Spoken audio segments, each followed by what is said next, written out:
Olá, pessoal. Eu sou o professor Marcos Machado, sou um dos coordenadores do Lab Marketing, envolvido na coordenação técnica, mais especificamente com os MBAs de marketing, embora também tenha envolvimento com outros cursos. E queria dar boas-vindas aos nossos participantes, aqueles que se inscreveram nesse segundo dia da nossa terceira jornada do Lab Marketing, aos palestrantes, convidados que separaram um tempinho na sua agenda para estar aqui conosco, o Alexandre, o André e o Carlos, que vão falar um pouquinho dos desafios aí contemporâneos da construção de marcas, tá? Eu queria, antes de dar início ao evento, dar duas palavrinhas rápidas sobre o Lab Marketing e a jornada, especificamente. O Lab Marketing, dentro da FIA, é o núcleo que abriga os cursos, consultoria e projetos relacionados com o universo do marketing, da comunicação e de design. Então, dentro da FIA, nós coordenamos essas áreas de conhecimento, de estudo e de prática empresarial, tá? E a jornada é o nosso evento mais importante, a cada uma vez por ano, mais ou menos fevereiro, março, no início do ano letivo, tá? Sempre depois do carnaval. Nós separamos 3 ou 4 dias, nesse ano 4 dias, segunda, terça, quarta e quinta-feira, para trazer 2 ou 3 palestrantes, algumas informações de interesse do mundo do marketing, que ajudam os profissionais, estudantes, acadêmicos a se prepararem melhor para os desafios que hoje nós temos aí na construção de marcas, na gestão de marketing e assim por diante. Tá? Então, já deixo o convite para aqueles que estão assistindo ao nosso evento hoje, para que participem nos próximos 2 dias também, na quarta-feira e na quinta-feira, e o programa está na landing page e está no nosso site, ok? Muito bom.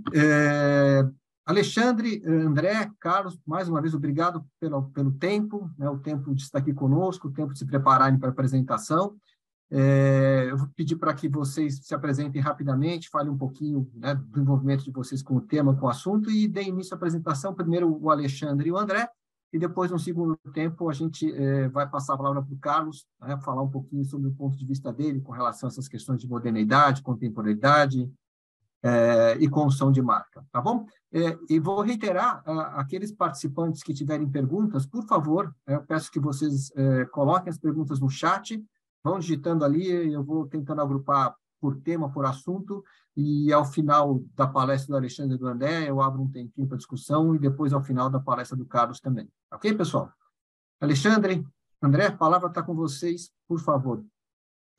Legal, pessoal, obrigado, boa noite. A gente agradece muito a oportunidade de estar aqui, né, falar de tecnologia, falar que é um tema, né, que a gente gosta muito, é um tema que sempre provoca a gente e revoluciona, né, e o legal é que quando você aprende tudo hoje, amanhã já vem e muda tudo de novo, né, isso que é legal de tecnologia, né.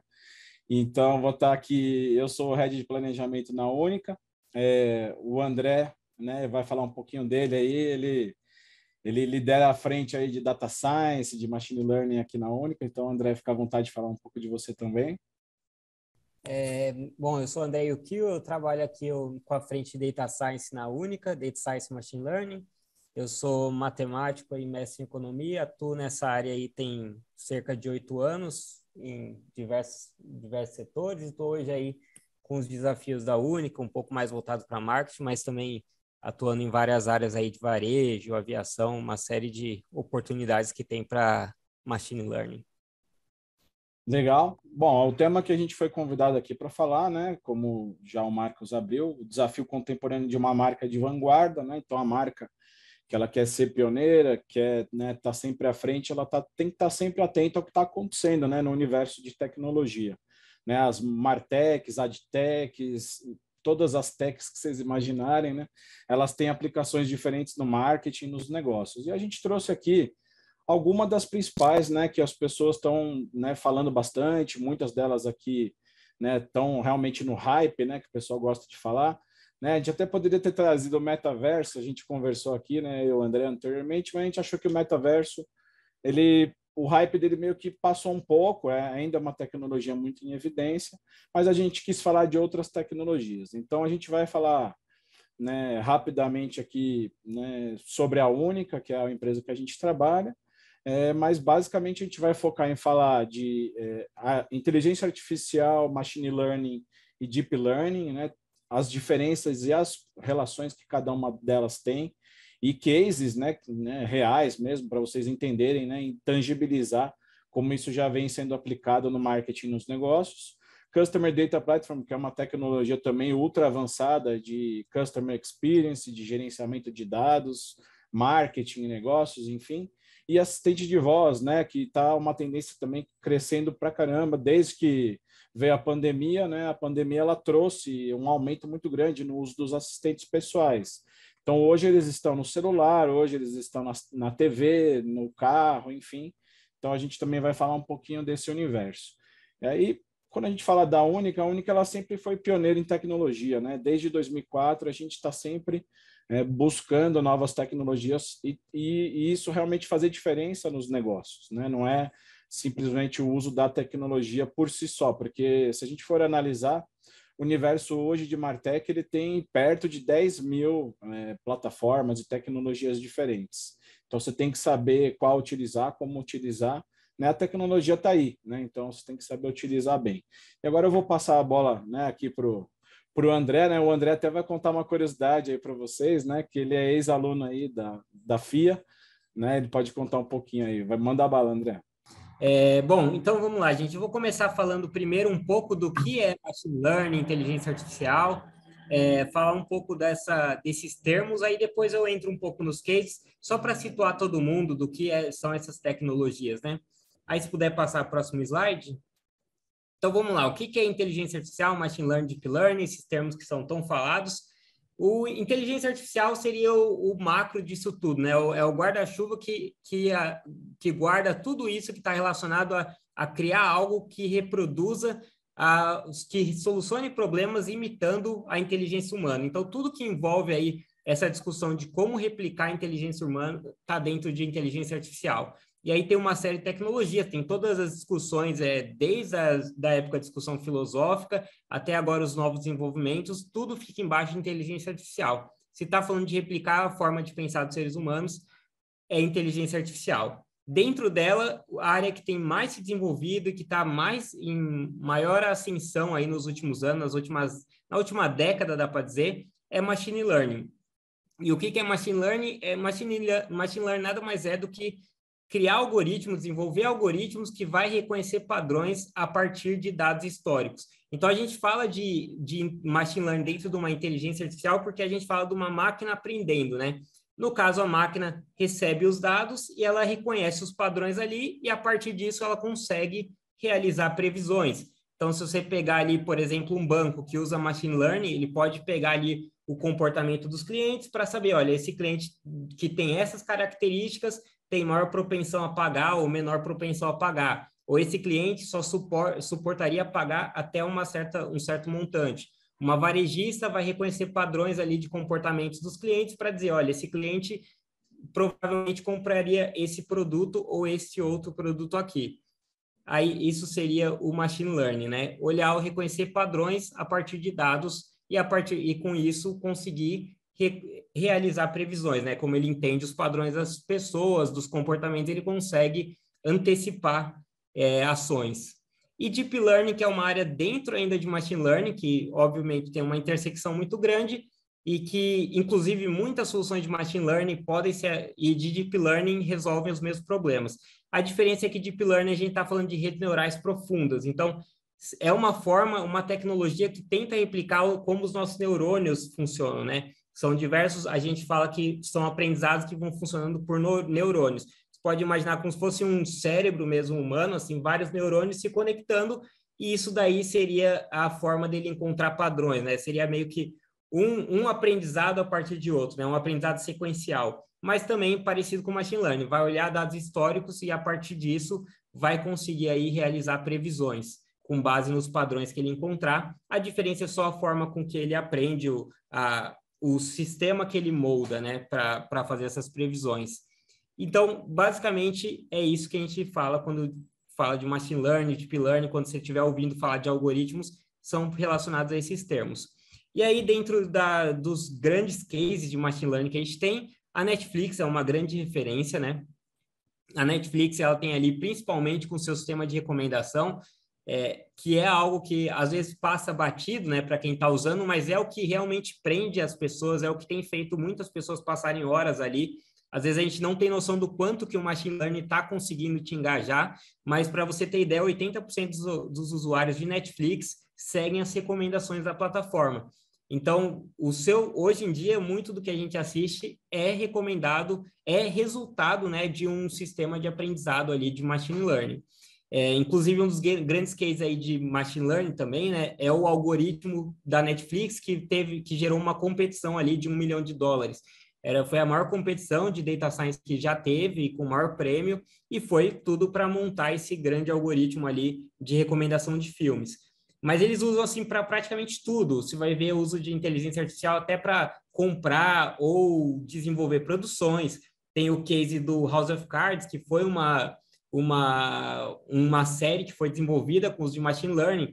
Então, vocês podem imaginar, assim, basicamente, que, sei lá, eles têm todas as informações. Imagina um Excelzão com toda a informação comportamental das pessoas, essa pessoa viu um filme de política e gostou, essa pessoa viu filme de tal coisa e gostou. E a partir disso, eles conseguiram encontrar padrões de que, olha, uma série falando sobre política com o Kevin Spacey tem uma probabilidade de sucesso e de engajamento muito maior.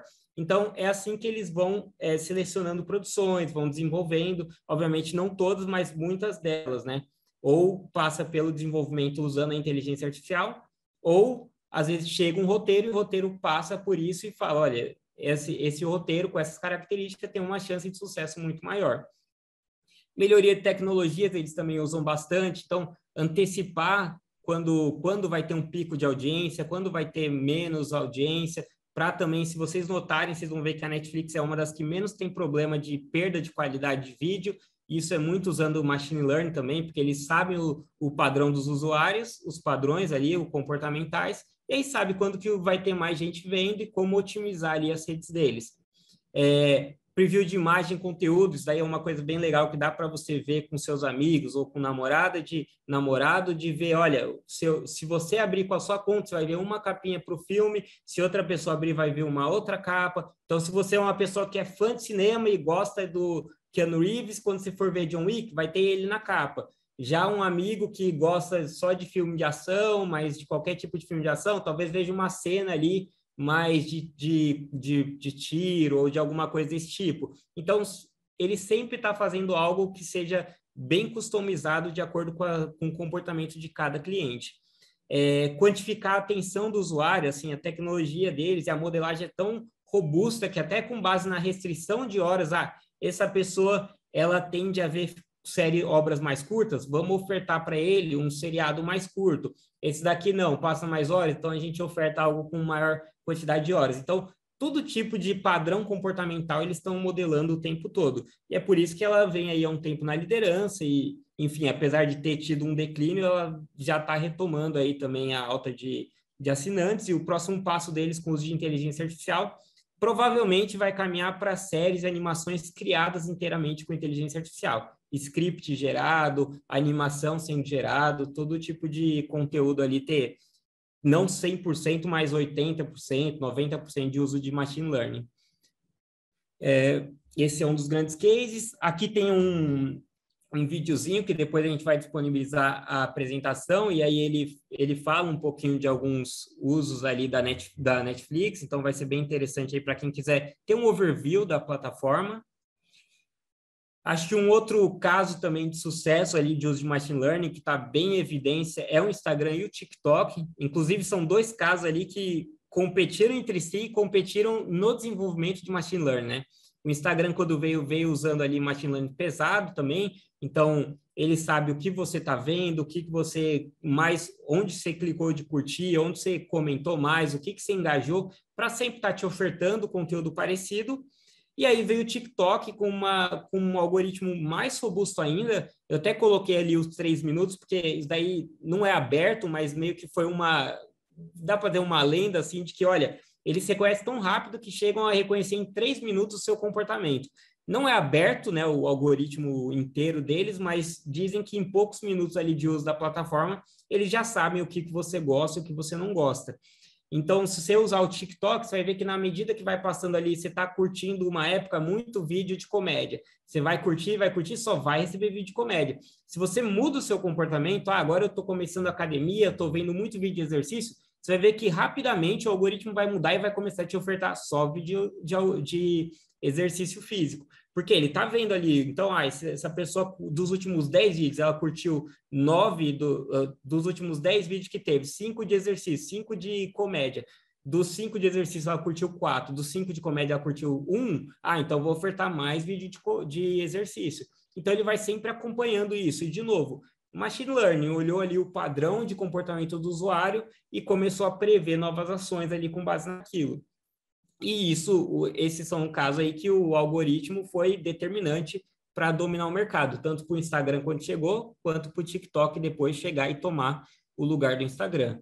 Aqui também tem um videozinho que vai mostrar um pouquinho ali do uso do Instagram, acho que é interessante para vocês terem uma noção ali, uma visão macro de como que funciona o algoritmo dele, mas aí são os casos, acho que mais relevantes aí dos últimos anos, que, enfim, até hoje são referência.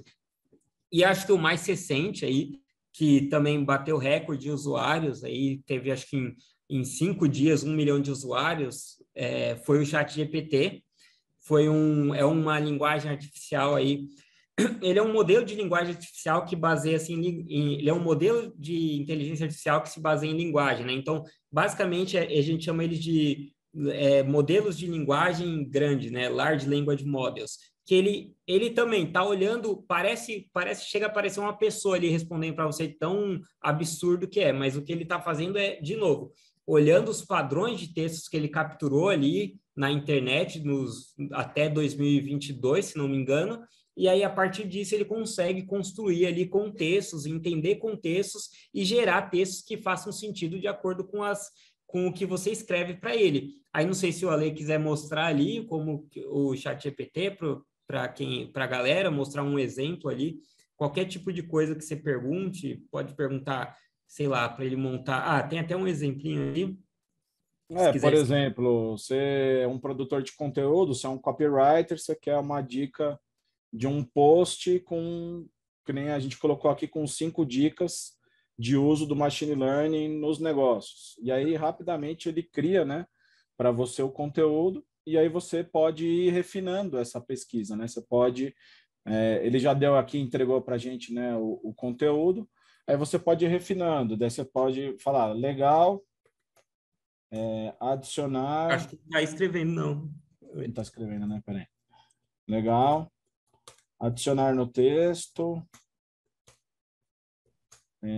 palavras como inovação e tecnologia para marketing. E aí ele é um diálogo, né? O ChatGPT é como se você estivesse conversando com alguém, então você vai otimizando aquele conteúdo que você fez, ele vai entender como uma conversa, então ele vai continuar, né? Acho que está com alguma questão aqui de erro aqui, mas dá para usar. Acho que deve ter caído. Dá para usar também o do Bing, né? O Bing, não sei se vocês viram, ele também lançou a inteligência artificial deles aqui, né? Então, quando você acessa o Bing, você só tem que vir aqui no Bing e fazer a solicitação, né? O request para usar. E aí aqui você também começa a fazer exatamente o que a gente fez ali. Vamos supor que você quer criar um roteiro de vídeo com texto para explicar machine learning. E aí ele na hora, né, já vai criar para você ali um roteiro. Deixa eu só... Aqui, pronto. E aí você espera, né, um pouquinho só, e ele já começa a criar um roteiro e você vai otimizando esse conteúdo que você vai gerando. Já tem aplicações, inclusive com o Canva, que é aquele ferramenta de design, em que você já consegue, inclusive, dar o comando de criar um roteiro, ele já vai, cria também o vídeo, e já te entrega o vídeo pronto, você só faz os ajustes e finaliza. Então, aqui vocês têm uma ideia de roteiro, e você pode ir evoluindo essa conversa, né? Se você quiser, por exemplo, para arquitetura, você pode pedir um design de uma cadeira, e aí depois você pede o código que você precisa para colocar no AutoCAD. Aí você pega aquele código e joga no AutoCAD, já cria, né, o design de maneira tudo usando a inteligência artificial, né? Mas deixa eu voltar aqui para a apresentação. Uhum. Pode finalizar aí, André, do ChatGPT, desculpa. Não, e aí, acho que tanto o ChatGPT como para todo tipo de tecnologia, aqui no caso a gente está falando texto, mas vocês vão encontrar também IAs que lidam com imagens, com som, assim como a gente pode lidar com modelos para precisão de imagem, reconhecimento de imagem, padrões de som, tudo isso, machine learning, inteligência artificial já estão atuando, já está com bastante, tem bastante peso, tem vários cases aí, aqui ele colocou alguns de copyright, roteiro, você pode pedir para ajustar texto, olha, eu escrevi este e-mail aqui, gostaria de deixar ele um pouco mais formal, o ChatGPT ajusta, faz todo esse tipo de coisa. E, de novo, no fundo, é tudo a mesma coisa que a gente está falando desde o começo, que é encontrar padrões ali e, a partir disso, reproduzir, né? O ChatGPT também faz isso, ele também está só encontrando padrões de textos, aquilo ali, ele está meio que encontrando qual que é a próxima palavra que ele deve jogar ali para o texto fazer sentido. Obviamente, que é com muitos parâmetros para reconhecer um contexto tão grande e parecer realmente uma pessoa falando. E então acho que isso e como a gente falou, e também só um ponto aqui, também já tem o ChatGPT Plus, que é basicamente para quando estiver oscilando, porque como é um sistema que está sendo bastante demandado, aí tem muita gente usando, ele já criou esse adicional ali, essa exclusividade para quem quiser pagar um pouco a mais. Beleza? E aí, só para falar um pouco sobre implementação, né? Até case que a gente já fez ali na consultoria e case que a gente já trabalhou, alguns casos assim que dá para você usar e que você enxergaria machine learning, enfim, na sua empresa, em qualquer lugar.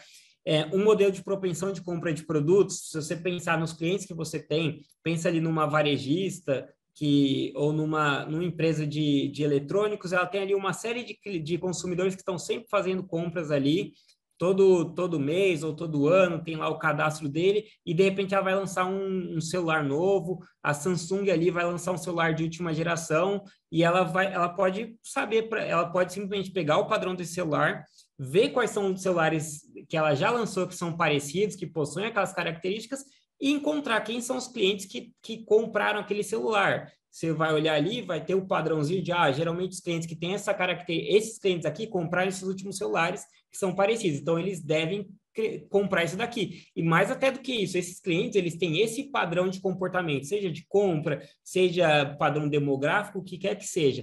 Poxa, vamos ofertar também para clientes parecidos para eles. Então, repara como seu mailing ali, sua venda vai ficando muito mais assertiva. Então, você vai ter um custo ali e retorno, um custo muito menor e um retorno muito maior, porque você está direcionando muito mais, está sendo muito mais assertivo na comunicação, que inclusive também pode ser melhorada com machine learning. A própria mensagem pode ser melhorada com o uso de inteligência artificial.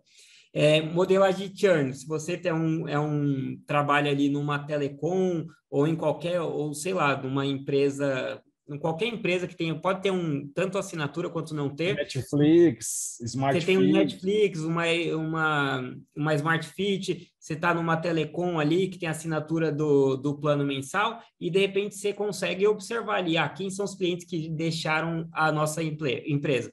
São clientes que no último mês decaem X% o consumo. E, poxa, aí você vai conseguir antecipar, 30 dias antes do cliente deixar, a gente já sabe, esses clientes aqui têm 90% de chance de dar churn no próximo mês. Vamos fazer uma ação para reter eles? Se o retorno que cada um dá ali, o LTV ou qualquer coisa é de R$10, vamos fazer uma ação de R$9, que a gente está saindo no lucro ali. Então, você consegue sempre otimizar e está sempre se mantendo ali num estágio muito mais rentável usando essa inteligência. Precificação com uso de inteligência artificial, né? Hoje em dia, ainda muitas empresas, muitos dos produtos vão ser feitos com base em custo e uma margem que às vezes até é subjetiva. Com inteligência artificial, não. Você pode olhar ali, lembra que eu falei que, por exemplo, a Netflix, ela viu a restrição de atenção do consumidor. Você, com base no comportamento do seu consumidor, você pode estimar qualquer restrição orçamentária dele. Ele tem uma capacidade de pagar tanto, e eu olhando aqui com o padrão de comportamento dele, eu acho que ele vai querer pagar até X. Então, seu preço vai ser muito mais assertivo. Ao invés de você colocar algo mais subjetivo, você coloca algo otimizado, onde realmente vai no ponto ótimo da sua receita.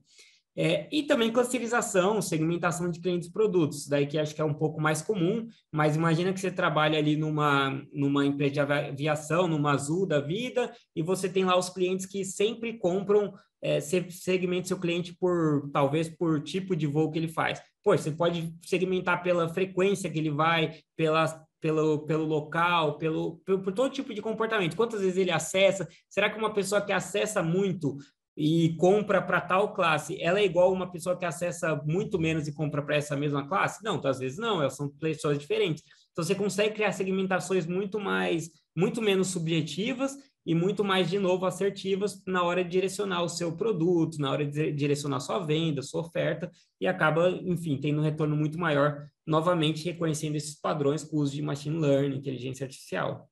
Legal. Eu vou falar um pouquinho para vocês sobre CDP.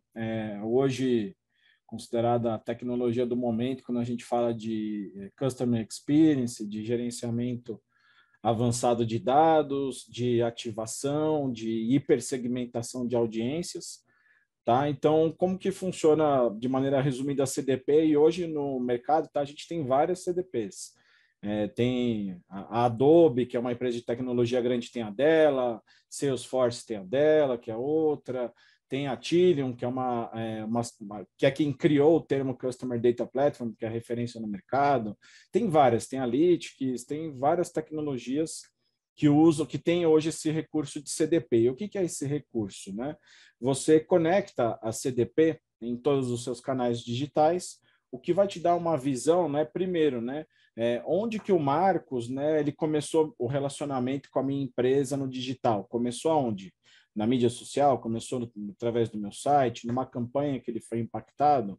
Né? E depois, né? Onde que ele converteu? Né? Se ele chegou a converter, né? Você vai entender onde ele converteu e quais canais, né, colaboraram para a conversão dele, né, para você não ficar ali só naquele modelo de last click, né, que tudo bem, é relevante, mas você tem que entender, né, quais foram todos os canais que colaboraram na jornada de conversão. E uma vez você tendo, né, dentro da CDP todos os seus dados proprietários, que é o seu aplicativo, os seus sites, enfim, todos os seus canais digitais, você vai conseguir ter essa visão para criar audiências hiper premium, né, hiper segmentadas. Que aí você criando essas audiências hiper premium, você vai conseguir ativar de maneira muito mais inteligente e otimizada. Quando a gente está falando, por exemplo, né, de algumas empresas que a gente citou aqui, que tem um volume grande de dados, né, a Azul Linhas Aéreas, né, a Samsung, são empresas que ela não consegue, né, apesar de ter um bom budget de mídia, sair ativando todo mundo. Tem que ativar de maneira, primeiro, né, otimizada, tem que ativar para audiências que realmente têm possibilidade de conversão. Então, por isso que a importância do uso de machine learning, inclusive a CDPs, ela tem, né, ferramentas de machine learning. E aí todo esse enriquecimento, né, aí você vai para o processo final aqui, que é o processo de ativação orquestrada, porque você consegue fazer... Primeiro, vamos ativar esse usuário, ou esse perfil de usuário que gosta de, né, campanhas promocionais, vamos ativar ele primeiro por e-mail. Né, por e-mail. Aí foi por e-mail, aqueles que converteram, você já faz a supressão, né, da mídia, ou então já muda a estratégia, né, já entra numa outra jornada, e quem não converteu no e-mail, você ativa através de um outro canal, né, talvez um SMS. E aí, se a pessoa converteu no SMS, você vai fazer uma marcação automática de que aquele usuário ele converte quando você manda SMS. E também quem não converte. Então, vamos supor que você está mandando aí toda hora, disparando SMS para um monte de gente e não está, né, mensurando quem está abrindo, quem não está otimizando, você está gastando ali com aquele disparo de SMS. E quando a gente pega empresas que têm um volume grande de dados, né, o custo é alto também de ativação. Então, você faz toda a ativação orquestrada e entendendo exatamente qual que é o canal que é o mais adequado para falar com os seus clientes, os seus usuários. Né? E só para trazer alguns outputs rápidos, né, da CDP, né, você tem ali, né, as ferramentas, como eu falei, de machine learning e inteligência artificial, para você já fazer o marketing preditivo. Né? Então, né, a pessoa foi lá, da Boticário, por exemplo, comprou um batom. Né? O batom ele dura mais ou menos um mês. Então, você já sabe que você já pode criar um trigger de que se aquela usuária comprou um batom, e normalmente a troca de batom é daqui a um mês, então daqui 20 dias já vamos começar a fazer uma campanha com alguma promoção de batom, por exemplo, né? Então, é só um exemplo de jornada. A otimização de mídia é um dos principais ganhos, claro, porque você está fazendo hipersegmentações de audiência para fazer ativação, então a efetividade é muito maior, né? E o seu ROAS, né, ele aumenta para caramba, o Return of Advertising Spend. A sua atuação ela vai virar uma atuação omnichannel, você vai oferecer uma experiência multitouch para os seus clientes, o seu cliente ele vai iniciar uma conversa no chatbot do seu site, aí depois ele continua em outro canal, a conversa continua, porque a CDP ela tem a tecnologia que integra tudo. Enfim, tem o grande ganho assim que a CDP também traz é a automatização dos processos. Hoje a gente fala que o marketing ele tem que meio que acontecer automaticamente, né? Ali naquele início, quando você faz o setup, faz as jornadas de conversão, né? É trabalhoso, mas uma vez isso, né, muito bem estruturado, né, acaba sendo questão de você sempre refinar. Mas seguindo, alguns cases aqui de CDP, né? A gente mencionou alguns ali, mas, por exemplo, a Fast Shop, né? A Fast Shop, ela utilizou a CDP para integrar os dados das lojas físicas com os dados do e-commerce. E ele usa essa inteligência, né, essa integração para ambos. Então, vamos supor que um cliente foi lá, foi numa loja física e comprou uma TV. Né? Essa inteligência ela vai automaticamente, né, para mídia, enfim, para estratégia de marketing digital. E em vez de eu entregar uma mídia de TV, né, para um cara que acabou de comprar TV, um usuário, eu posso entregar de um soundbar, né? Posso, às vezes, vamos supor que o cliente comprou uma TV, que é aquela TV da sala, né? Que é aquela TV que custa uns 10 mil reais, pelo menos. E aí a TV da sala, né? Legal. E aí você, em vez de entregar uma campanha, de repente, com uma soundbar, você pode entregar com aquelas TVs mais baratinhas de entrada. Porque a TV, né, do quarto do filho, é a TV da varanda gourmet. Então, você consegue fazer essas estratégias de cross-sell e upsell também. Desculpa. Uma companhia aérea, né? Você pode utilizar de diferentes maneiras a CDP. Você pode usar para carrinho abandonado. Obviamente, tem aquele carrinho abandonado que é todo o usuário que vai até o fim, né? Você faz o remarketing, mas também você pode fazer de maneira mais avançada. Vamos supor que eu só quero fazer para usuários mulheres, né? Tem uma promoção, sei lá, de semana da Dia das Mulheres. Eu quero pegar todo mundo que foi até o carrinho abandonado, mas que é usuário mulher e quero fazer uma campanha de remarketing de Dia das Mulheres. Isso é um exemplo do que se dá para fazer. De web check-in, a Azul usou a CDP para reduzir o impacto nos aeroportos de atendimento, né? Porque ela criou toda uma jornada para aumentar o web check-in. Então, aquela pessoa, quando ela comprava ali uma passagem aérea, já tinha toda uma jornada para garantir que você fizesse o web check-in antes de chegar no aeroporto. Isso é um case, né? Teve redução de 1 hora de atendimento por dia por aeroporto no Brasil, né? Então, isso é um exemplo de uma maneira de se utilizar também a CDP. Aí, por último, uma outra tecnologia que também está bastante em evidência e está evoluindo os assistentes de voz. Né? A gente sabe que hoje você falar, né, com o seu celular, falar com a TV, não é mais coisa de maluco, né? Falar para o carro assim, né? Alexa, tocar música tal, né? Já não é mais coisa de maluco.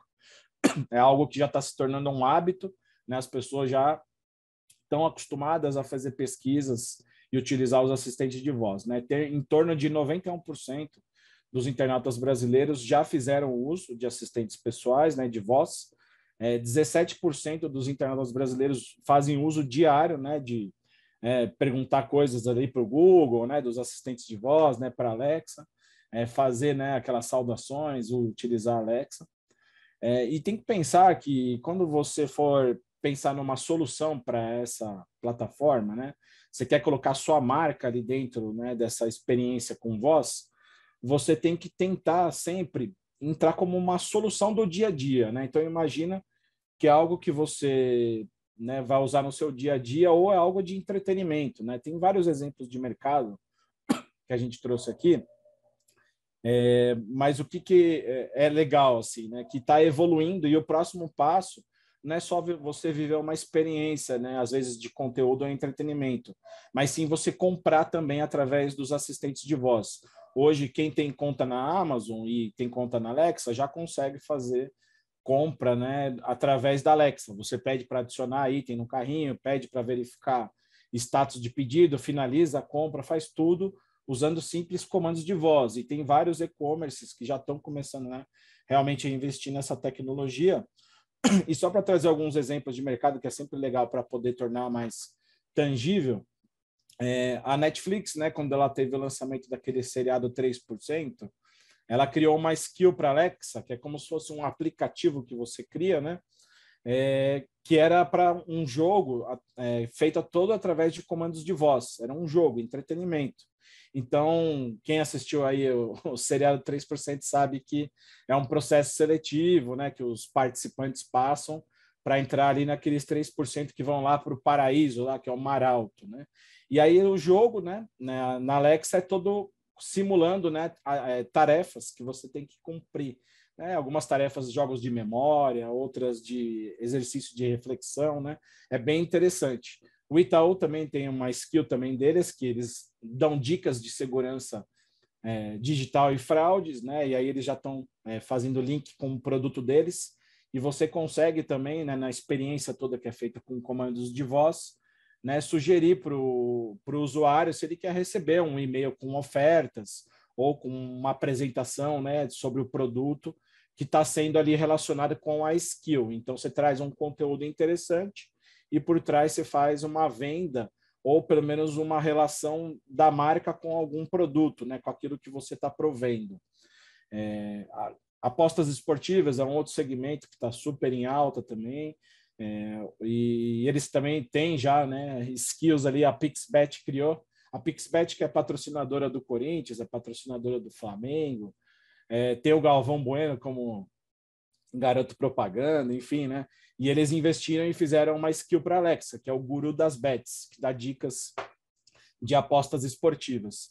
E existem N outras aplicações, tá? Vamos supor que você é uma empresa como a Comgás, como a Enel, e você quer dar a possibilidade dos usuários usarem o assistente de voz para, às vezes, pedir o código de barras, né, da última conta, porque perdeu a conta, ou, às vezes, né, para fazer algum tipo de solicitação. A questão é, a empresa, quando ela tem dados, esses dados podem ser transformados numa solução para assistente de voz. Tem uma API para consumir esses dados, você já consegue disponibilizar eles, né, nessa plataforma e utilizar como serviço, né? Enfim, e tem, claro, uma simples conexão como plataformas onde você já produz conteúdo, como um YouTube, como um Spotify, né? Se você já tem algum podcast.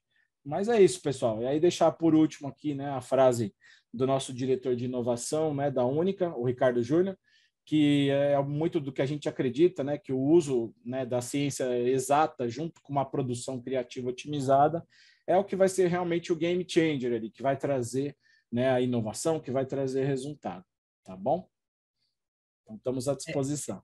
Só para fechar aqui, Ale, acho que é muito o que o Ale falou ali no final, acho que junta, no fundo, os três diretrizes ali que a gente trouxe, né? Os três itens, eles se conversam completamente, né? Porque o machine learning, para existir, tem que ter algo do tipo, como uma CDP, né? Que faça toda aquela coleta e junte tudo, e a Siri acaba também utilizando de toda essa, tanto da ingestão de dados quanto da inteligência artificial, para realmente entender você, né, entender o cliente e dar respostas mais precisas e, enfim, dar sugestões também que melhorem e que agreguem mais aí a sua vida e que acaba te engajando mais no produto também, né?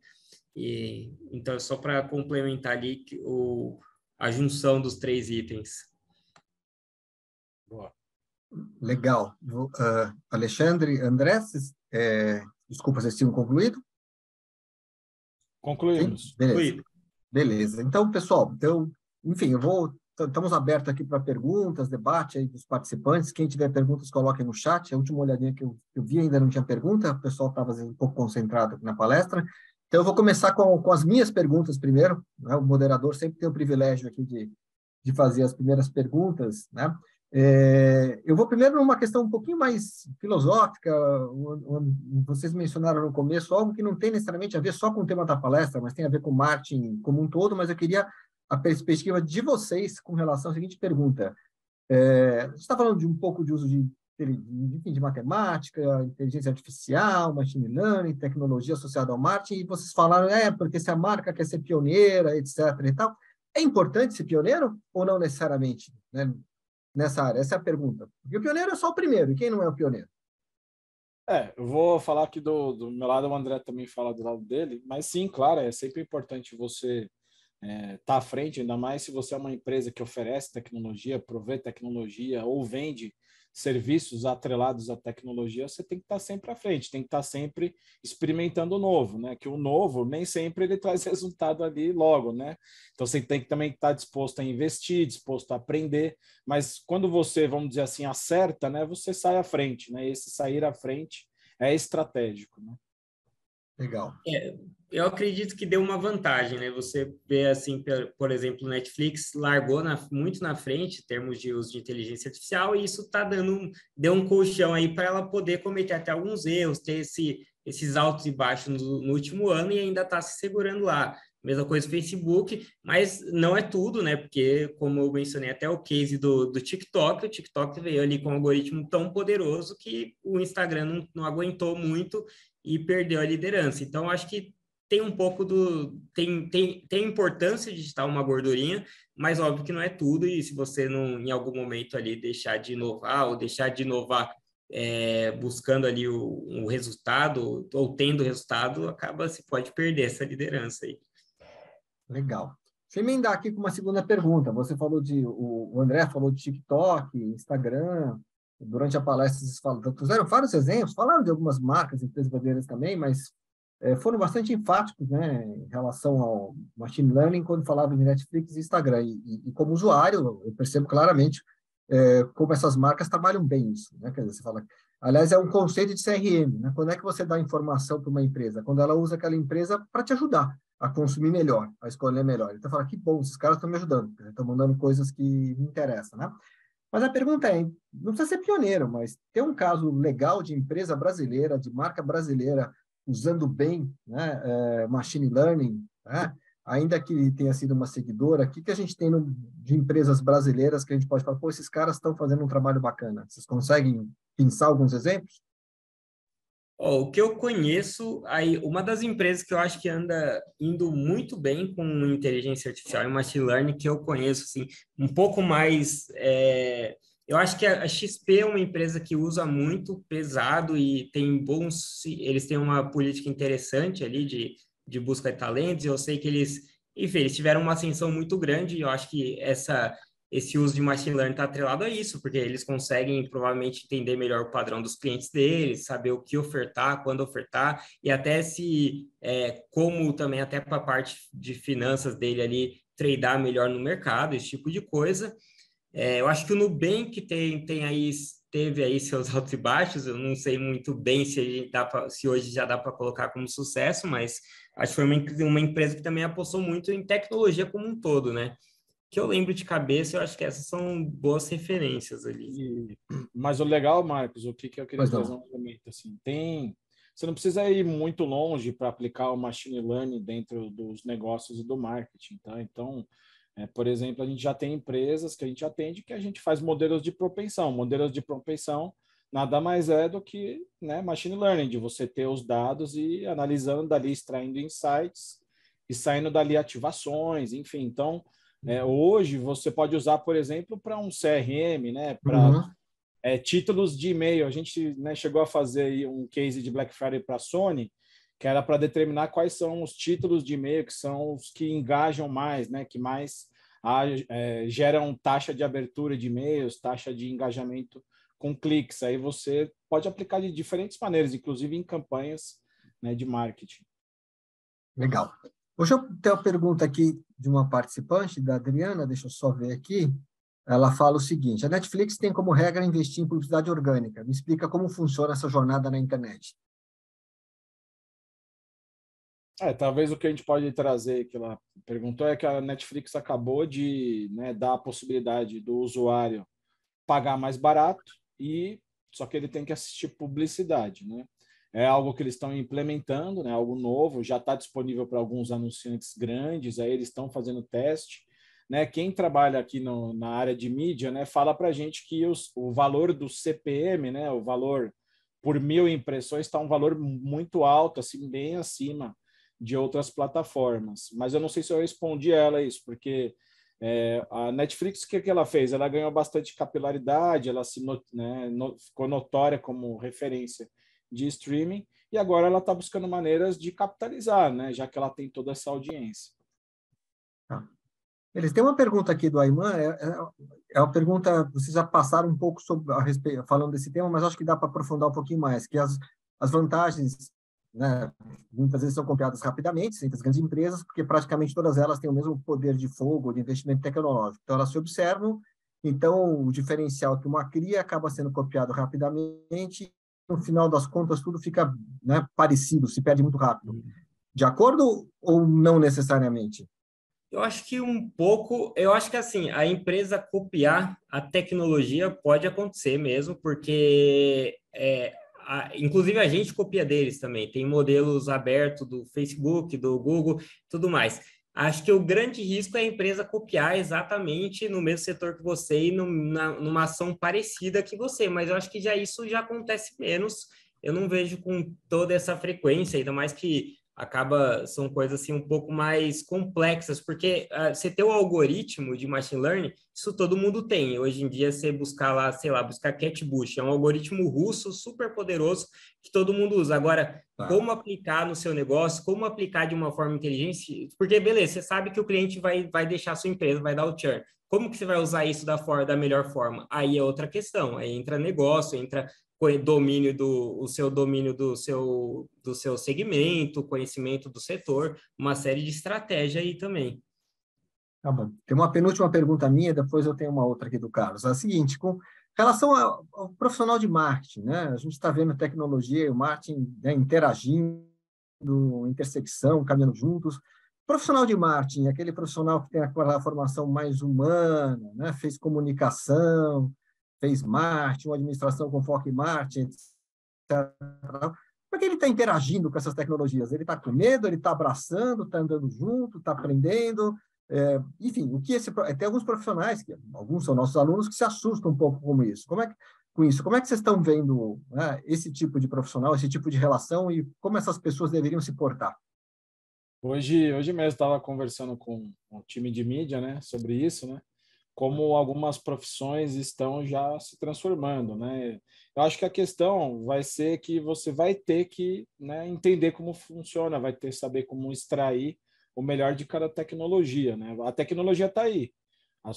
Aí vai voltar um pouco para a pessoa, né? A pessoa que vai ter que saber utilizar, extrair o melhor de cada tecnologia, né? O Carlos, né, já respondendo a pergunta dele aqui, né? A máquina, ela escreve sim poesia, você pode pedir lá para ele o número de caracteres, que tipo de enfoque você quer que dá, e ele faz com rimas, faz.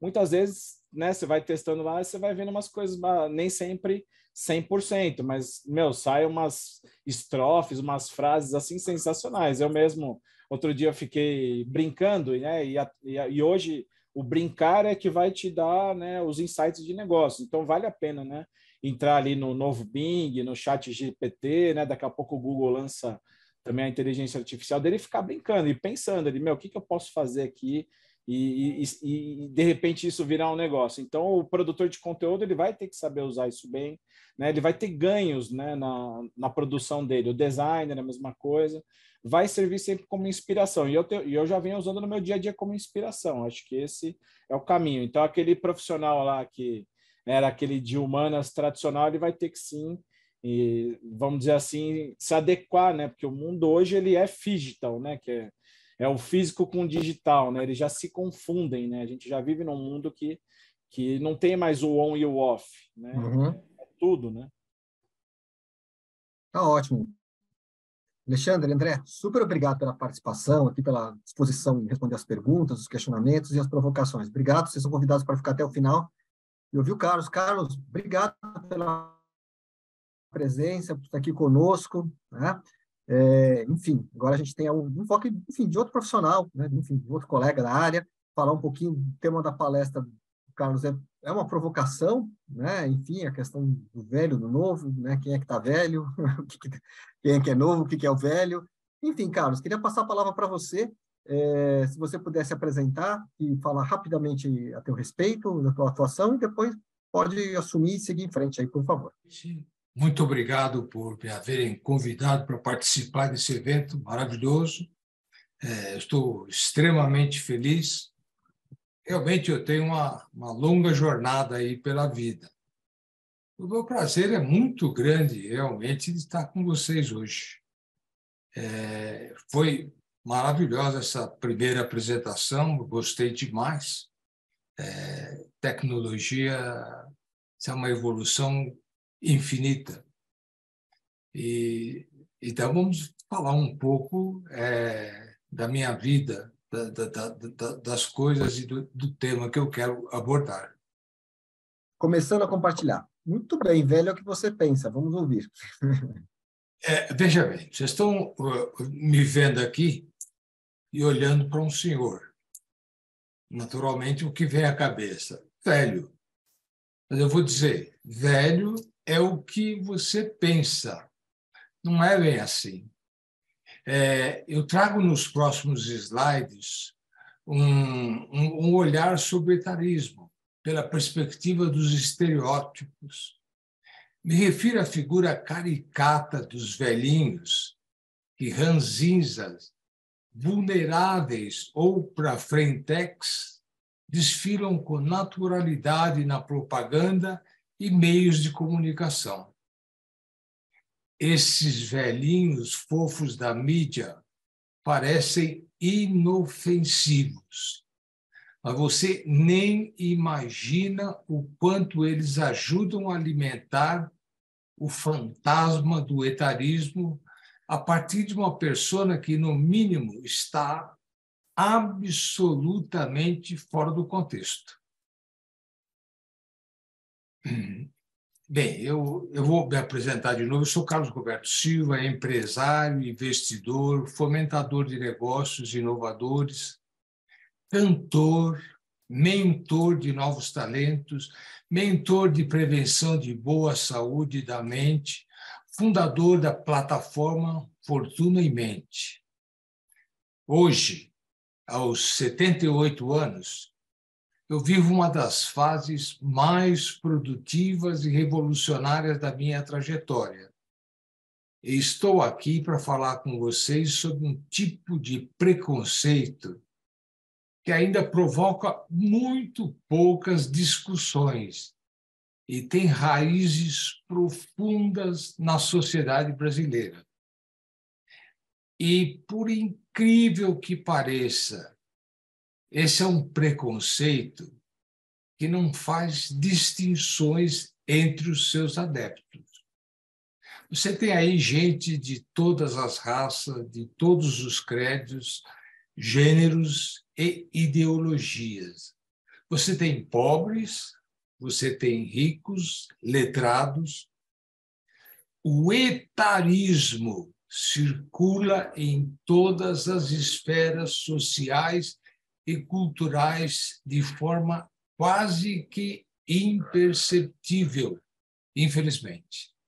Isso faz pertinente esta rápida reflexão sobre os estereótipos do velho e seus impactos nas relações sociais, culturais e econômicas do Brasil no século XXI.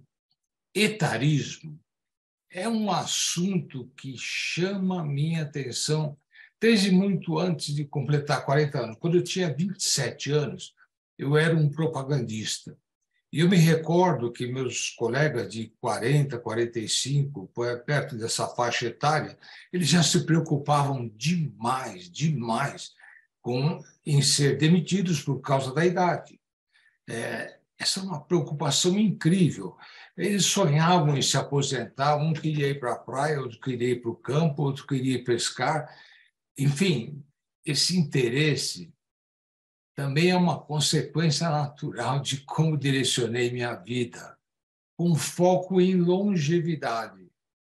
Minha meta sempre foi aproveitar tudo que os avanços tecnológicos e científicos apresentam de benefícios para se viver mais. Mas, no meu ponto de vista, viver mais deixa de ser uma vantagem e passa a ser um desalento.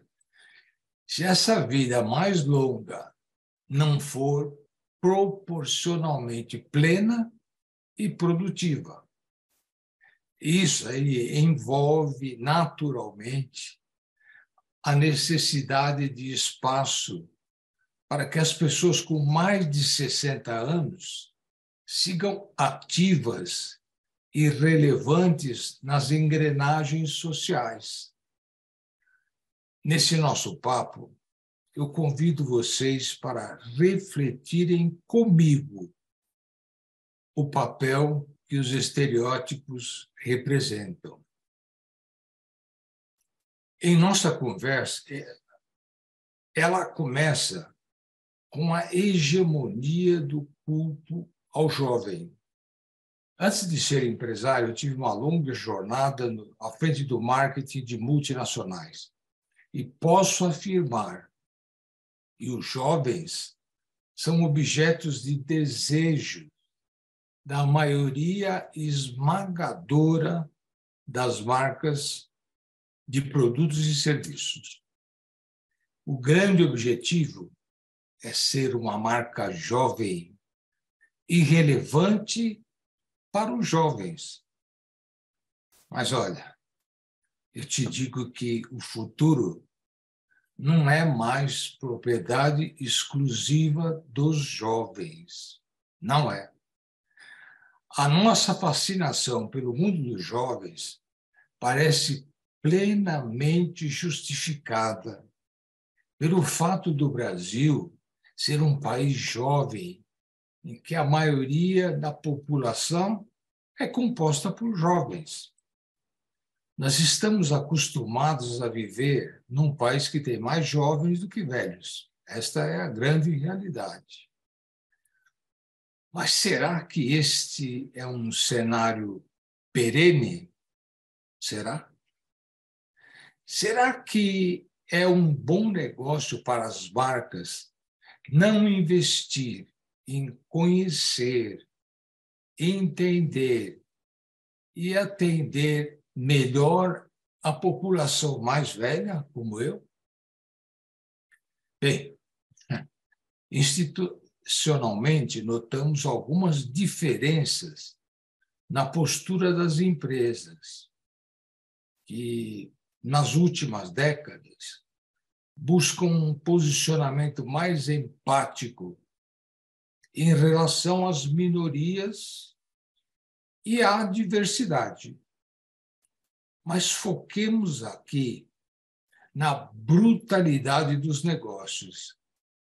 Além da responsabilidade social, o que as marcas têm a ganhar com atenção para as faixas etárias que vêm depois dos 60 anos? Pois eu te digo que entender e atender aos mais velhos não é mais uma questão de oportunidade. Eu vou te dizer que é uma necessidade muito grande. No Brasil, vivemos historicamente num cenário de bônus demográfico, que é quando um país tem a maioria de sua população composta por jovens, como é o Brasil. Isso significa ter mais gente trabalhando, produzindo e contribuindo do que pessoas aposentadas, que, além de não produzir mais, consomem recursos do país. Países que vivem o bônus demográfico costumam experimentar o auge do desenvolvimento, e isso colabora muito com essa sensação de que o Brasil será um país eternamente jovem. Mas o bônus demográfico atinge naturalmente um ponto de reversão, que é quando todas essas gerações do bônus começam a envelhecer, até tornar-se maioria. E atenção, no Brasil, essa curva de reversão ela estava anunciada para acentuar seu curso quando, em 2023, mais conhecido como este ano. Olha só uma coisa, os sinais já são notáveis, e que, de acordo com o IBGE, a população brasileira de mais de 60 anos aumentou em quase 40%, 39,9%, entre 2012 e 2023. Por outro lado, a faixa populacional com menos de 30 anos está 5,4% menor nesse mesmo período. Existe a previsão de que, em 2060, o número de brasileiros com 60 anos ou mais seja maior do que todas as outras faixas etárias. Nos próximos anos, essa inversão demográfica surtirá efeitos em todos os níveis da sociedade. Para continuar em ritmo de desenvolvimento, nosso país deverá criar estímulos para que os mais velhos sigam produtivos e consumindo menos recursos. É muito melhor. Claro, tudo começa com a saúde. Não vamos mais nos conformar com a idade do condor. Condor aqui, condor ali, condor acolá. Isso passa por uma revisão do conceito de saúde. A saúde integral, cada vez mais, vai pautar a nossa vida com foco em longevidade e qualidade de vida. Eu me dedico muito à minha saúde. Eu gasto um tempo muito grande, eu invisto um tempo muito grande em me inteirando de uma série de aspectos ultra importantes. Então, eu me cuido muito bem e gostaria que todos pudessem ter essa possibilidade de se cuidar tão bem como eu consigo me cuidar. Isso significa que ter saúde física, mental, espiritual e financeira será e já é prioridade depois dos 60. Com isso, as indústrias de bens e serviços deverão estar atentas para oferecer soluções que colaborem com esse conceito integral de saúde. Tem um outro ponto, que é consequência da saúde integral, que é o trabalho. Um aumento da população mais velha, ouso dizer que será inviável para um país como o nosso que as pessoas trabalhem tendo como único propósito a aposentadoria. Aquela história que eu contei lá atrás. Para isso, precisamos contar com ferramentas e recursos para nos manter ativos e, principalmente, motivados para produzir, prosperar e inovar sempre. A educação é outro pilar da mudança. Olha só, a bagagem dos mais velhos, que hoje ainda é desprezada, deixada de lado pelo mercado de trabalho, terá um valor enorme daqui a alguns anos. Isso exige o desenvolvimento de ferramentas de educação e capacitação para que as pessoas mais velhas possam se manter atualizadas e com a mente fervilhando com inovações. Para atender esse novo cenário, superar os estereótipos do velhinho frágil e ultrapassado é fundamental para a indústria, comércio e serviços. Isso exige uma movimentação imediata para entender cada ponto que envolve a vida, as expectativas, os anseios e receios dos brasileiros que têm 60 anos ou mais. Importantíssimo compreender agora que os jovens não são e não serão mais exclusivamente os grandes protagonistas da engrenagem social e econômica que move o nosso país. E quando a gente fala em desconstruir estereótipos, é importante exercitar a mente para tentar entender como eles foram construídos. Desenvolver essa visão, que vai até a raiz de uma questão, ajuda muito no processo de se desapegar de imagens e conceitos que estão presentes desde sempre em nossas vidas e são mantidas pelos canais de comunicação que nos conectam com o mundo. Os estereótipos ou figuras típicas dos velhinhos presentes na comunicação são um exemplo de como os preconceitos podem ser alimentados de maneiras silenciosas e aparentemente inofensivas.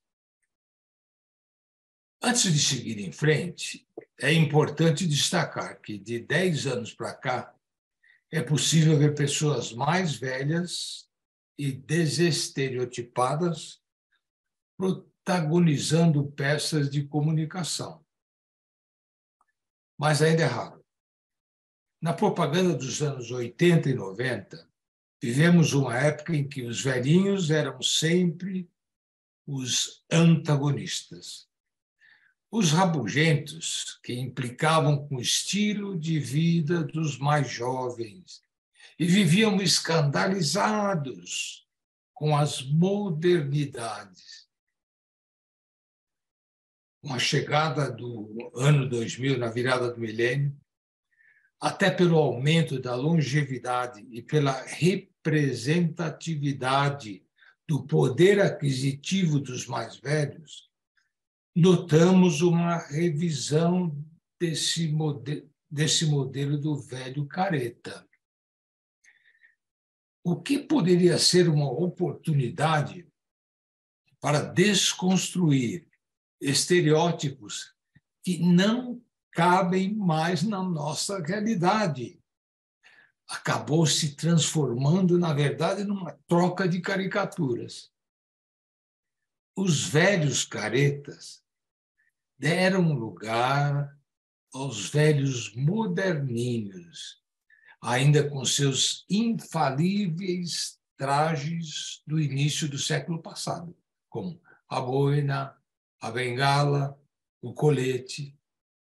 Essas novas figuras dos velhinhos descolados e de bem com a vida trazem de diferente uma coisa só: apenas a atitude Velho moderno é velho imitando jovens e, de preferência, com atitudes de adolescentes. Estou fora. Estou completamente fora. Bem, seja na versão ranzinza ou na engraçadinha, esses estereótipos representam uma grave desconexão com a realidade de quem tem 60 anos ou mais, nessa primeira metade do século XXI. Pode ser, sei lá, puro desconhecimento e também falta de interesse em olhar para targets que estão fora dos limites da idade jovem.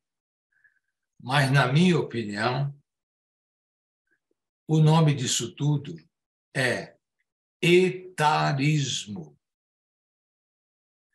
Então, pessoal, de acordo com a figura dos velhinhos que habitam o inconsciente da mídia, fica aqui a dica de coisas que não podem faltar na nossa vida depois dos 60. Boina, gravata borboleta, que eu até gosto. Já imaginou uma festa de gala, você num smoking? Bonito, né? Eu gosto. Colete, coque, bengala. Esses são os uniformes de velho. Alguém já pensou qual a origem das figuras típicas dos velhinhos?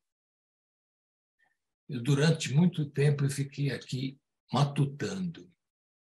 Por que todos os velhinhos na mídia usam sempre as mesmas roupas? E por que especificamente essas roupas? Será que alguém encontra pela rua e vê tantas pessoas mais velhas de boina e de coque? Encontrei minhas respostas em uma teoria que parece ser bem pertinente, vinda de um amigo psicólogo que é um baita estudioso do comportamento de massa. Se analisarmos as transformações pelas quais o mundo passou a partir de meados do século passado, podemos deduzir que a raiz desses estereótipos dos velhinhos, ora espantados com as modernidades e ora fazendo pantomimas para imitar os jovens, é fruto de uma ruptura comportamental drástica que começou logo depois da Segunda Guerra. Vamos fazer um exercício rápido aqui. Eu selecionei 3 registros da primeira metade do século passado. São retratos que mostram famílias de 3 décadas diferentes: 1930, 1940 e 1950. Quando a gente analisa as roupas e as atitudes, nós não notamos diferenças relevantes entre essas 3 décadas que precederam justamente os anos 60. Tanto que, se a gente trocar as fotos de lugar, nem vai fazer muita diferença. Mas, quando acrescentamos a essa galeria imagens de famílias das 3 primeiras décadas do pós-guerra, notamos diferenças realmente enormes em relação às atitudes e roupas das fotos anteriores, e também entre cada uma das imagens dessas últimas décadas. Misturando as fotos da fileira de baixo, continuaremos identificando facilmente qual década representa cada foto. Então, a linha de ruptura marcada pelo pós-guerra fica nítida, bem nítida. O resultado da ruptura é que, para gerações pós-guerra, as décadas anteriores passaram a representar o contraponto da revolução, ou seja, o velho, o ultrapassado, o careta. E basta fazer um retrospecto da moda na primeira metade do século para encontrar os principais itens do uniforme do velhinho. Temos a boina, o colete e por aí vai. Então, minha teoria é que os estereótipos que vemos hoje reproduzem padrões da primeira metade do século passado, na visão das gerações que precederam a guerra. O culto ao jovem é fruto da revolução comportamental iniciada no final dos anos 50, lá atrás. Então, as figuras dos velhinhos que vemos até hoje são figuras pintadas pela minha geração, quando nós éramos jovens. Só que o tempo passou. E agora, os vovôs e vovós somos nós. Ora, vejam só. Nós, das gerações que reinventaram o papel e a imagem do jovem, nós somos representados pelos estereótipos que nós mesmos criamos. Veja só. Gente, alguém acha mesmo que as imagens dos velhinhos típicos nos representam? Alguém acha mesmo? Convido vocês para refletir um pouco sobre a cara dessa geração que tem 60 anos ou mais. Muitos velhinhos, eu digo assim, bem velhinhos, estão por aí, viveram e ajudaram a transformar a visão estética do mundo. Quando a gente olha essa foto do Andy Warhol, vê um cara careta e antiquado. Ele era um pintor e cineasta. Pois é, ele hoje teria 98 anos. Agora, toda essa efervescência pela busca de um lugar, de voz para minorias e para a diversidade, que está na pauta dos jovens de hoje, foi pauta de jovens que colocaram o dedo nas feridas há 50 anos. Um jovem como Malcolm X, que é um ativista afro-americano, defensor dos direitos humanos, ele hoje teria 96 anos.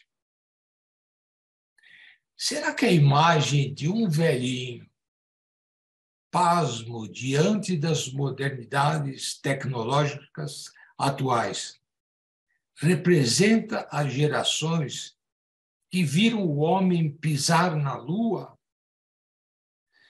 Será que um aplicativo, um recurso de inteligência artificial, um smartphone e outras coisas assim seriam suficientes para superar o espanto de testemunhar o Neil Armstrong caminhar no teto, no solo lunar? Eu acho que não. Sinceramente, eu acho que não. Com relação a comportamento, moda, estilo de vida, alguém diria que cenas como estas fotos icônicas da Leila Diniz grávida há mais de meio século não são contemporâneas? Não são? Conseguem imaginar Leila de coque e avental? Eu realmente não consigo. É aí John Lennon. Roupas, cabelos, sons, Imagine. Os ídolos que inspiram gerações com a mesma força e contundência são do tempo do seu avô ou do seu bisavô. Pense nisso. Pense nisso mesmo. Estamos bem longe de pendurar chuteiras e dedicar o tempo a viver em função de filhos e netos. Estou fora, longe disso.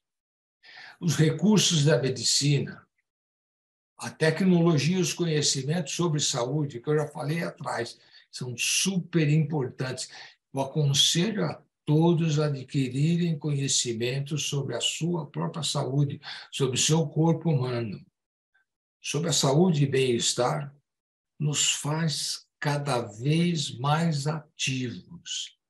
A gente trabalha, provoca, inventa, namora, vive, se apaixona e nunca para de sonhar.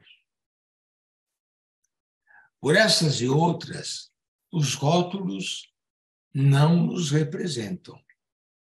A nova geração mais velha não abre mão da paixão, da libido e da autoestima. Eu tenho uma autoestima muito elevada. O novo e o futuro não nos estarrece de jeito nenhum. Não tenho medo de nada. Nós enfrentamos tudo. Tampouco ficamos intimidados. Não precisamos imitar os mais jovens, pois nós inventamos o conceito atual de juventude. Fomos nós. Nós da nova geração mais velha. Eu me intitulo Eu Sou um Velho Moço. Não temos nada a ver com os estereótipos que nós mesmos criamos e que ainda está por aí, normatizado pela mídia. E sobre nós, é importante lembrar sempre, o moderno não nos assombra. Nós fizemos essa revolução, fomos nós que fizemos. Tecnologia não nos assusta. Foi muito bom essa apresentação anterior. Vivemos todos os passos da construção das inovações que estão por aí. A longevidade não nos dá apenas mais saúde, nos dá energia física e mental para continuar no jogo e bater um bolão. Não queremos ser jovens, nem tampouco imitar jovens. Temos muito que ensinar e produzir. E, por favor, se desapeguem dessas caricaturas de boinas, suspensórios, coques e etc. Cada vez mais, essa imagem não nos representa. Menos estereótipos, mais entendimentos. É assim que as marcas de seus produtos e serviços conseguirão falar a língua dos consumidores do futuro, no meu entender. E, para finalizar, quero fazer um alerta. Associar o etarismo apenas aos mais velhos também é ser etarista. Eu falo para vocês, etarismo não tem idade. E digo isso com autoridade, de quem vê o etarismo por um ângulo de 360 graus. Hoje, uma das minhas frentes de negócios é investir em startups por meio da Challenges Company, empresa na qual sou sócio de Laura Queramonte, uma jovem empreendedora que ainda não completou 20 anos de idade.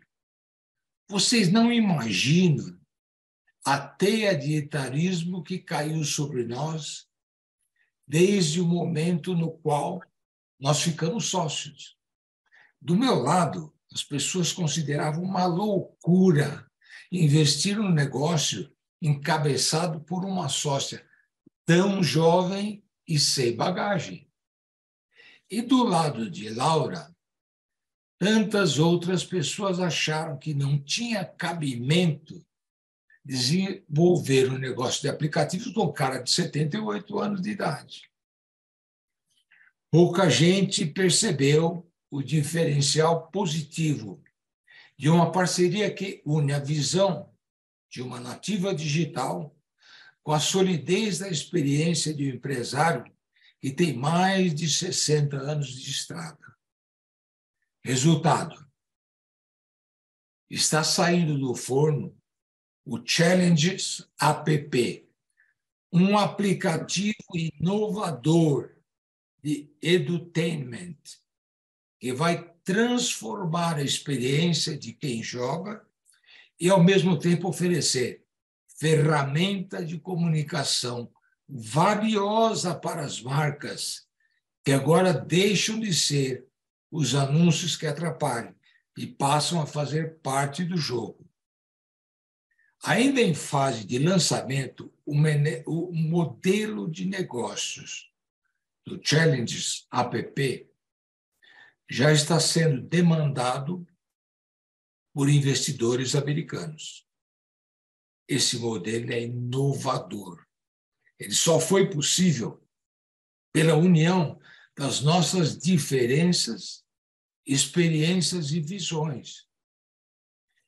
Etarismo não está com nada, nunca.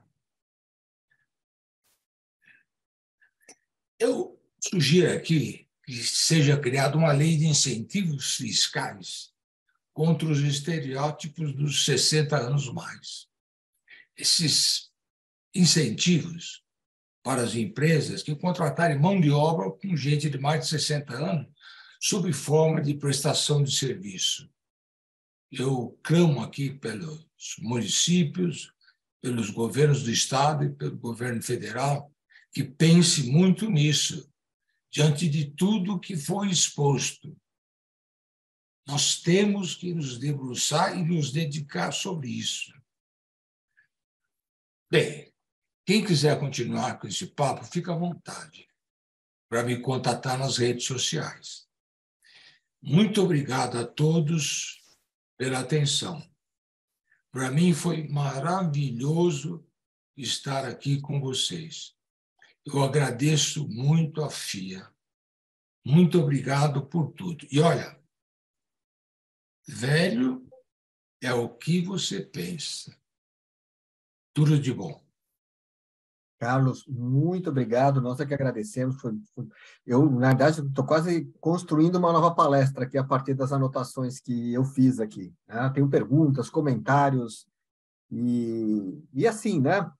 Eu fui até dar uma procuradinha aqui no dicionário, né? O preconceito é o julgamento e a análise crítica, né? E teve uma palavra que você mencionou aqui que ela é muito perigosa, né, para um profissional de marketing, é a desconexão com a realidade, né? Então, assim, toda vez que você se entrega ao preconceito, é um tipo de preguiça, né? Porque você, baseado em alguma experiência anterior, algumas você sai prejulgando todos os casos, né? Então, a gente tem que, como profissional de marketing, acertar e não errar. Então, desconexão com a realidade é muito perigoso, né? E aí você falou, né, daquela transição, achei... Né? E apesar dos fatos, né? Você mostrou fatos, aí eu fiz uma conta aqui, né? As décadas posteriores à Segunda Guerra Mundial, que foram as mais revolucionárias, foram mais marcantes, e eu arriscaria que a década de 60 foi aquela mais marcante, seja pela intensidade das mudanças ou pela quebra dos padrões anteriores, né? Ela quebrava com uma mudança que vinha muito lentamente. E quem tinha seus 20, 30 anos da década de 60, hoje tem 80. Né? Quer dizer, e essas pessoas estão aí, quer dizer, então talvez não, elas foram mais jovens no sentido de promover a mudança do que aqueles que são etariamente jovens hoje, né? E mesmo assim, a sociedade, as empresas, as marcas se entregam ao preconceito, né? Quer dizer, e se descobre da realidade. Então, eu fiz todo esse preâmbulo, né? Porque você fala, né? Para fazer duas perguntas, né? Será que o estereótipo não é necessário? É uma pergunta, uma dúvida mesmo. Por que isso acontece? Apesar dos fatos evidentes, né, que você demonstrou, né, por que ainda assim, né, as marcas, as empresas e os consumidores, consequentemente, de qualquer faixa etária, são vítimas do preconceito? Será que pela natureza finita da vida, né, início, meio, fim, é necessário um fim? e o preconceito torna esse fim mais evidente? Você chegou a pensar por que isso acontece, um erro tão descarado assim? Eu penso o seguinte, as pessoas não notam, mas o tempo vai passando. Então, nós continuamos seguindo a nossa vida normalmente, nos preocupando pouco, por exemplo, com essas questões do etarismo lá na frente. Uhum. Ninguém pensa em quando vai ficar velho. Ninguém faz nada, porque o Brasil é um país jovem. E sendo um país jovem, a gente se dedica para o jovem. A dedicação é toda para o jovem. Mas só que o jovem vai ficar velho já já. Já começou. Ele já começou a inverter. Você viu aí que foi menos 5,4 no período de 12 a 23. 5,4 menos. Então, vai nascer menos gente e vai aumentar a quantidade de idosos. E a gente precisa olhar para isso. Eu acho que nós não estamos olhando para isso. E, Carlos, assim como profissional de marketing, empresário que você é, então você, obviamente, cliente, consumidor, então você tem uma posição privilegiada, né, pela idade, pela faixa etária e, obviamente, o conhecimento de causa pela atuação profissional e ao longo da sua carreira. O que você acha que está mandando bem no sentido de, né, de tratando, né, as pessoas de maneira menos estereotipada e mais alinhada? Você consegue pensar num bom exemplo de empresas que estão, empresas e marcas que estão fazendo um bom trabalho nesse sentido? Veja, tem algumas empresas que elas contratam alguns idosos, mas normalmente o etarismo está aí presente, muito forte. Elas colocam em posições rasteiras, não nas posições que eles poderiam atingir. Eu vejo aqueles poucos que olham para os velhinhos, eles olham dessa forma. Mas eu acho que no futuro isso tem que mudar.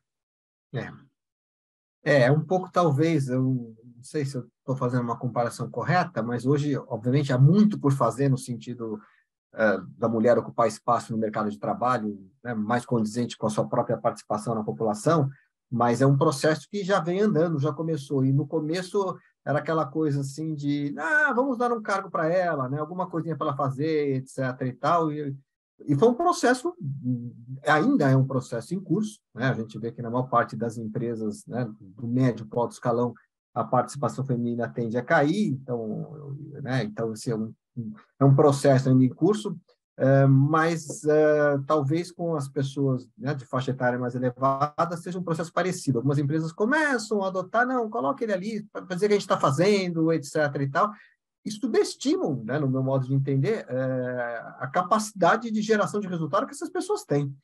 Vítimas, né, da crença, na minha opinião, mais que superada, de que o conhecimento, a inovação está toda na juventude. Não necessariamente.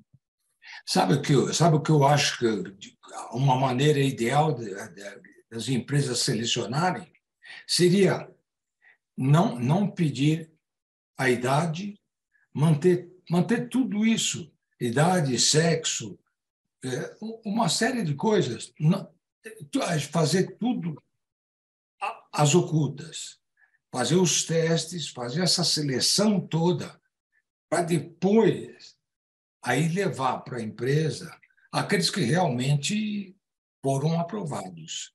Eu acho que seria uma medida bastante interessante de manter essa questão de faixa etária, sexo, oculta. Eu acho que seria maravilhoso. Obrigado, Carlos. Tem uma pergunta aqui da Adriana, pedindo para você falar um pouquinho sobre se olhar para... Na verdade, ela faz duas perguntas aqui em uma, eu vou fazer as duas e você pensa como organizar a resposta, né? Por que investir em aplicativos, startup, né? Por que fazer esse investimento, enfim, né? E se você pudesse dar um conselho para quem se sente velho aos 50 anos, o que você diria? Bem, primeiro, por que investir em startups? Então, hoje é o que é. Eu conheço empresas nos Estados Unidos que buscam as startups, que avaliam as possibilidades delas e investem maciçamente nas startups. Tem muitas startups. Muitas provavelmente não vão durar, mas algumas serão as Apple de amanhã. Então, vale a pena você procurar as startups e achar as boas startups. Eu tenho essa possibilidade, eu consigo encontrar essas startups, porque eu tenho uma empresa do qual faço parte nos Estados Unidos, eu invisto nessa empresa e essa empresa só busca startups. E eu tenho, assim, os resultados simplesmente extraordinários. Essa é uma... Encontrei isso na internet. Agora, a segunda, eu tenho essa possibilidade, eu consigo. Aqui é a Siri que está falando sozinha. Aqui. A segunda parte da pergunta dela é um conselho para quem se sente velho aos 50 anos. Não, primeiro, velho é o que você pensa. Velho está na sua cabeça. Você que se imagina que é velha, mas você não é velha. Você tem muito tempo pela frente. Você tem mais 28 para chegar onde eu cheguei. Então, o que você precisa fazer? Você precisa cuidar da sua mente. É a base de tudo, você ter muito cuidado com a sua mente. O que você pensa é o que realmente acaba acontecendo. E você precisa criar um sistema de cuidar da sua saúde, de periodicamente ao médico, de se alimentar bem, de se alimentar adequadamente, de fazer exercícios físicos. Isso tudo é essencial e fundamental para quem quer ter uma longevidade. E para viver bem aos 50, porque 50 você é uma menina. Para mim, você é uma menina. Tem muito chão pela frente. Perfeito, Carlos. E só emendando aqui um comentário, uma contribuição à sua resposta à primeira pergunta, que é a questão das startups. Startup é um nome moderno, né? Estamos aqui para o século XXI, 2023, alinhar a tecnologia, mas já existiam startups em 1920, né? Quer dizer, novos negócios vêm existindo desde que o capitalismo como modelo de negócio predominou, enfim, Estados Unidos, Europa Ocidental e assim por diante. Agora, por que investir em startups? A gente vê um movimento de obsolescência muito rápido, de novos negócios surgindo por conta da tecnologia muito rápido. Então, assim, as oportunidades surgem, e algumas, não todas, né? Para quem tiver a habilidade de selecionar as boas apostas, gera um crescimento muito mais rápido do que no passado. Essa é a razão. A questão é saber escolher. Né? É incrível a rapidez. Essa questão é saber escolher. Né? Muito bem. Carlos, eu queria mais uma vez agradecer a sua participação, foi muito interessante, e a gente teve dois temas que estão conectados, né? E apesar de um falar só de tecnologia, a sua visão foi muito bacana. Eu acho que, assim, não só por falar de algo que a gente já sabe, que é o preconceito, mas pela linha de raciocínio que você construiu para justificar, né? Então, aquelas figurinhas das famílias ali, eu acho que elas são contundentes para mostrar aí alguns fatos, né, também, né? Então, eu queria te agradecer mais uma vez em nome da FIA e do Lab Martin, né, a sua participação aqui na nossa terceira jornada do Lab Martin. Queria agradecer também a presença de todos os participantes que eles se inscreveram, convidar todos vocês para participarem conosco dos outros próximos 2 dias do evento, que serão amanhã, na quarta-feira e na quinta-feira. São todos muito bem-vindos para estarem aqui conosco novamente. Carlos, obrigado. Não sei se você tem uma palavrinha final, por favor. Sim. Eu quero agradecer a você e a todos os presentes. Muito obrigado. Eu espero ter contribuído de alguma forma.